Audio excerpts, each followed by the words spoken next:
Ẹ̀yin èèyàn wa, kí nìdí tí Lizzy Anjorin yóò fi máa ṣépè fún arábìnrin yìí? Ẹ wo picture arábìnrin yìí tí ó wà lókè yìí, ẹ wò ó dáadáa.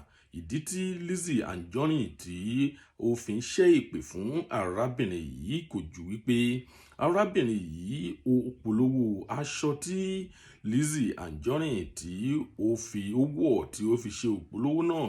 Arábìnrin náà jáde, ó sì gbé aṣọ náà síta wípé kí àwọn èèyàn náà kí wọ́n wá rà á lọ́wọ́ òun, wípé kí wọ́n wo arábìnrin tí a mọ̀ sí Lizzy Anjorin, wípé òun náà ti jáde ó wá polówó títẹ rẹ̀, wípé kí àwọn èèyàn kí wọ́n wá ra títẹ òun náà, wípé òun náà ta irú màtíríà náà.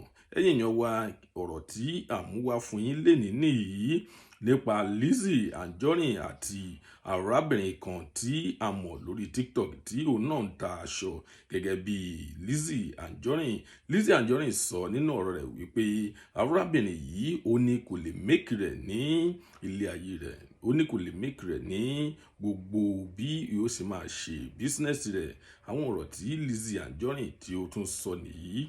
Tí ẹ bá fẹ́ gbọ́ kúlẹ̀kúlẹ̀ ọ̀rọ̀ yìí, tí ẹ fẹ́ gbọ́ bí gbogbo ọ̀rọ̀ yìí bí ó ṣe ń lọ, ẹ wá nǹkan fìdílé tàbí kí ẹ fìdílé nǹkan kí ẹ máa bá wa kálọ lórí ètò wa níbí. Tó bá jẹ́ ìgbà àkọ́kọ́ tí ẹ ń wo fídíò wa nìyí, ẹ jọ̀wọ́ ẹ tẹ subscribe button láti máa rí púpọ̀ lára àwọn fídíò wa. Ojú tí ẹ fi ń wò wá kò ní fọ́, etí tí ẹ fi ń gbọ́ wá kò ní di láṣẹ Ìdùmarè.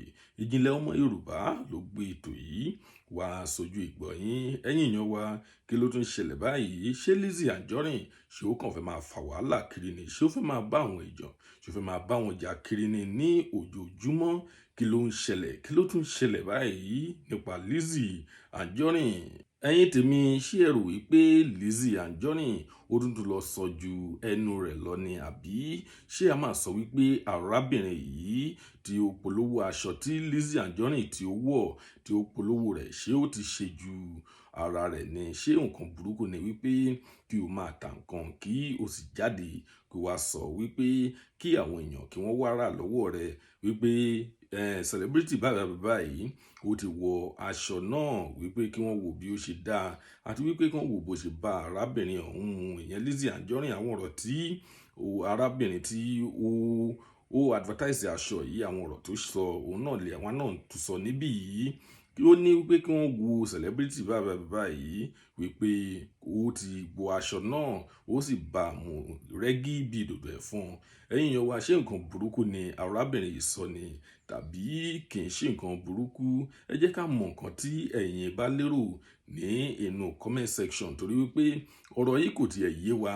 Bóyá Lizzy Anjorin ló sì ń wá wàhálà kiri ni, tàbí arábìnrin náà lè ó sì lọ ṣe ju ara rẹ̀ lọ, ó bóyá ó ti lọ ṣe nǹkan tí kò yẹ kí ó ṣe. Ẹ̀yin èèyàn wa, nǹkan tí ẹ bá lérò, ẹ jọ̀wọ́ ẹ tẹ̀ sí fọ́nrán tí a mọ̀ sí comment section, ẹ tẹ̀ síbẹ̀ kí a lè sọ̀rọ̀ nípa rẹ̀, kí a lè fọ̀rọ̀ jómító ọ̀rọ̀ lórí rẹ̀, torí wípé ọ̀rọ̀ yìí ó ti gbomi mu báyìí.